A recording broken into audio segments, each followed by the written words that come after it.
ekuro enchindi yabeire gekurwego chia ase aba Kenya enkubwatekananga nokorekananga ningo abonchereria anamono bali bakonia amagena naboigo ebintu ebyansubu na Smokies babira korekananga ningo bautumika chicho ase okobi aligania na koenanwa gochia ase aba Kenya engana yabere ko reta obwoba obonene enkubwatekananga nigo abange boigo bakugacha ebintu biria bako onia ase chicho igo nigo omuwaziri tinete amangana alia arengete obochenu ase county ya Nairobi Geoffrey Mosiria abeire gabwe soki bene na korwa ekuro entindi gochia se bali bonsi barabatoka na mamocho yokoba bako kora amangana alima mincha heja machiko alia akebocheno tiang turarango na ralia ya abwate.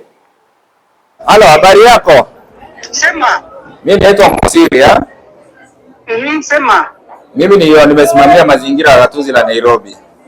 Okay. Wewe ndio una manage hii choo ya Kenya iko hapa Thika Road? Sisi ndio tuna manage. Hii choo, hizi trolleys zinawekwa ndani za mayai.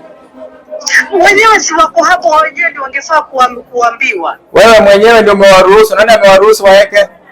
Hao ndio walituomba. Waliomba waweke? Na wewe ukawakubalia? Tukawakubalia. Hiyo ni haki kweli mbele ya Mungu? Naweka chakula, kitu ya chakula inakaa kwa choo mahali kinyesi iko na hizi. Sunday niliwaongelesha na nikawaambia wazitoe. Juu niliwaambia kuna mtu alikuja na akasema vitu za trolleys zisikuwa zinawekwa hapo. Nilipata ujumbe kutoka kwa mwananchi wa Nairobi ambaye alikuja hapa kwa hii choo ambayo iko Thika Road ya Kenya. Akapata trolleys za mayai zimejazwa ndani za kuuza mayai, Smokies, sausage, kebabs, iko kwa choo ndani.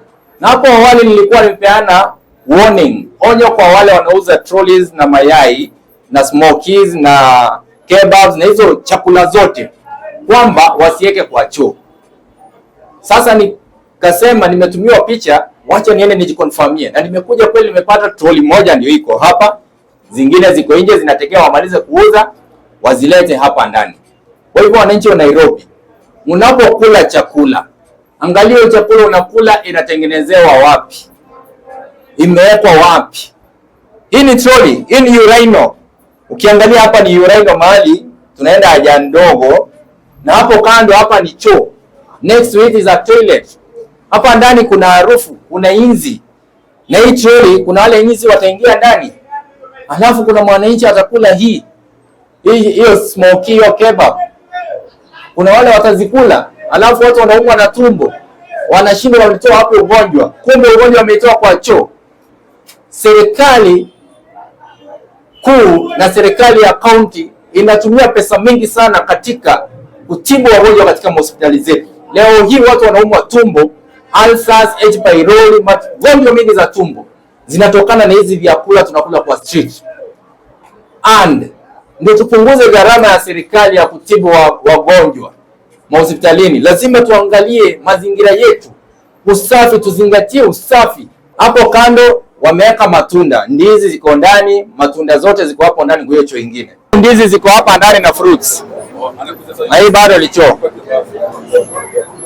Imagine this another choo na kuna uchafu ndani zinawekwa ndani. Mandizi na matunda ambayo inauzwa hapa Thika Road. Alafu tukikuja kuwachukulia hatua, kuna ule anasema tunaharibu haso ya mtu. Tunaharibu kazi ya mtu akiweka uchafu kwa choo. Hata nyinyi wenyewe kila mtu anaumwa tumbo. Watu wako na shida za matumbo.